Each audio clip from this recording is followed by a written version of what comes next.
Hello and welcome to another Six Sages gaming video. Today I wanted to talk about the Opus 3 meta. We haven't done one of these videos yet and it's probably about time. A lot of people are getting ready for nationals. We're less than a month away, so a lot of people are probably kind of starting to finalize what they're doing while keeping a close eye on events from around the world. And again, I want to stress that around the world part. So today we're going to be talking about the events based on what we have on Mognet. Now, keeping in mind, this is only going to be from events that have 30 plus players. So keep that in mind as these results may vary based on what you've seen locally. And of course, because we are looking at the global perspective, this isn't going to directly reflect what we're seeing in, say, North America versus Europe, what have you. Wanted to talk the overall high level look. The last thing I want to mention is that there was I think it was a four-way tie between fifth and a bunch of different decks that were popping up. There were only a couple placements away from being in this list. It's also something to keep in mind, but really I want to focus on just four quick lists to discuss and talk about where they're going from here. So up first we have Mono Water. This list should be really no surprise to anyone. Now they are going to vary a little bit from time to time. There's probably something like 6 to 10 flex cards that people have tried different things. Theodore, I believe, hasn't been seen in every list. Ash has been cut from some other ones. Mime is a very interesting one here that I don't think I've seen in any other water list, but it gives us some idea of what other people are doing. Ultimately, I think we can all agree kind of the one major pieces that made this deck come together is Lena. Now, we had talked about Garnet at the start, and as we were playing this, and again, we are going to be wrong from time to time, or we're going to rate things a little bit lower than we might have expected, and we said this was a fine card, but had no idea how much value this could really get back. And I can't stress enough, if you watched our duel series from yesterday, just even getting back a night late game is going to be damn near back-breaking. So keeping in mind that this card has just done absolute work for the Mono Water archetype, and would not be surprised if this deck continues to be a thing. Keeping in mind that the Cagnazzo Scholar combo is also worthy to mention, but it was truly Lena that helped bring this value into the deck that it really needed. Up next we have Ice Lightning. The other thing to note about this is there is a lot of variation, probably in this archetype more than anything else out there. But at the end of the day, the fact remains that this combination is very, very strong. Now, it did gain some new tools in terms of Zalera has been a very popular one between the decks. The new Shiva summon that's not in this list, but has also been very, very popular. It's been doing a lot of work. Just a deck that really wants to focus on these high tempo plays, or doing different things that can help freeze your guys, or just having premium removal in the form of Odin is very, very strong. And then topping that off, we have White Tiger, and I'm not even going to try to pronounce that because I'm sure I'm going to butcher it, but another card that might look underwhelming at the start, but if you're a Mono Water player and you're sitting across the table from this board, it feels so bad, so bad. I had to play against it off camera. We were playing a Mono Ice versus Mono Water variant, and I just got soul crushed by this card. So the first strike is of course going to be relevant at different times, maybe not all the time, but it's still nice to have.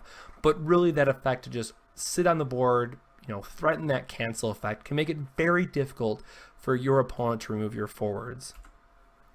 One that really surprised me, and this is one that I will definitely admit that Jamie as well was wrong on, was this Mono Earth list, and with the understanding that it's playing the WRO members. Now, we placed our bets on the Yang Ursula combo, which really hasn't seen as much play as I thought it was going to.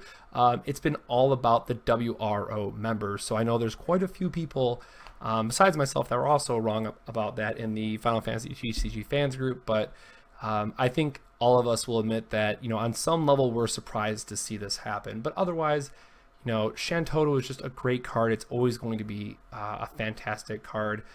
You have things like Apollo to push for damage. The new Delita is going to be great. Not featured in this list, but it was featured as a 2 to 3 of in all the other lists. And again, we'll just go ahead and flip over to it. But the commander, or just this tribe, you get these really cheap, powerful earth cards that can do a lot of damage quickly. So it's something that you might not see all the time, but at least is something to keep an eye on. Now, do you play Yang and Ursula because you really just want to have those more stronger forwards? You play these guys because they can help you.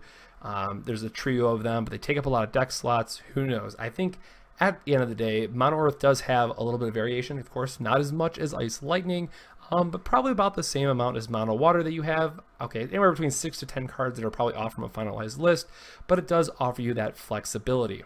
So this is another thing that I would say, if you're getting ready for Nationals and you want to sleeve something up and you're getting ready and you're just not sure what to put together, make sure at least one person has Mono Earth just so you can test against it. And again, the best thing about these mono based decks is that they are, by comparison, dirt cheap. I wouldn't be surprised if this deck, yes, it played Warrior Light, so it has a few legendaries in it, and the Shantotos, what have you.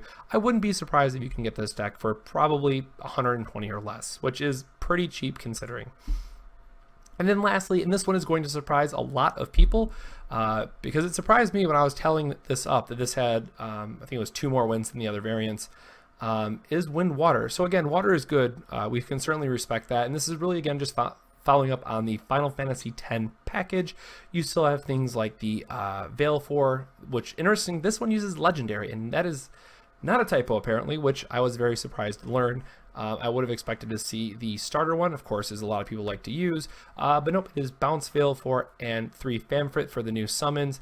And the last really interesting card was Zidane. Now, this has been a card that I personally haven't had time to test yet, because when I think of Win, I think of Dorgan, I believe is the name of it, the guy that can tap and remove himself in another one of your opponent's forwards. That's what I kind of think of as your go-to win cards, but this seemed to have worked for them, and is it going to be something that sticks around? I'm not sure, but it's very interesting. I was very happy to see it in the list as a potential card to help, you know, look at what your opponent's doing, pick their best card, and then make them discard. So you have that information, you get rid of their best card, and, you know, unfortunately it's only going to be a 3K often, but it's probably doing its job at that point.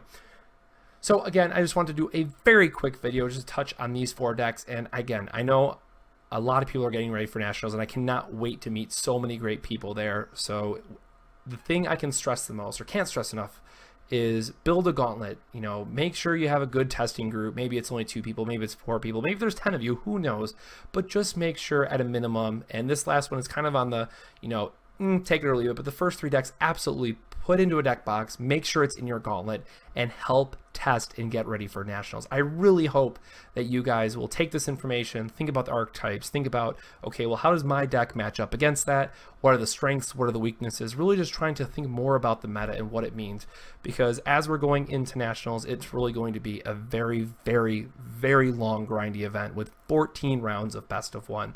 So it's going to take a little bit of luck, and it's going to take a lot of consistency to get to the end and make that top 8. So I hope you guys enjoyed this very quick video about the Opus 3 meta. It's early, it's a little bit later than what I'd like, but early Opus 3 meta. If you like the video, drop us a like. Comment down below what your archetype is, your favorite archetype is, maybe outside of this list. Maybe we didn't mention it. Maybe you think that we made a huge error and didn't mention one. Let us know in the comments. And of course, we're going to try to do one of these before Nationals as well. It might be 2 weeks before Nationals, just kind of like a road to Nationals video. Who knows? But we'll try to get a little bit more coverage for you guys out there about the meta and maybe what to expect, and maybe think about what our top picks would be from there.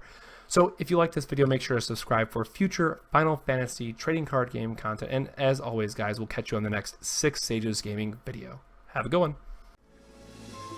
This video made possible by the patron support of viewers such as yourself. Thank you to our honorary sages.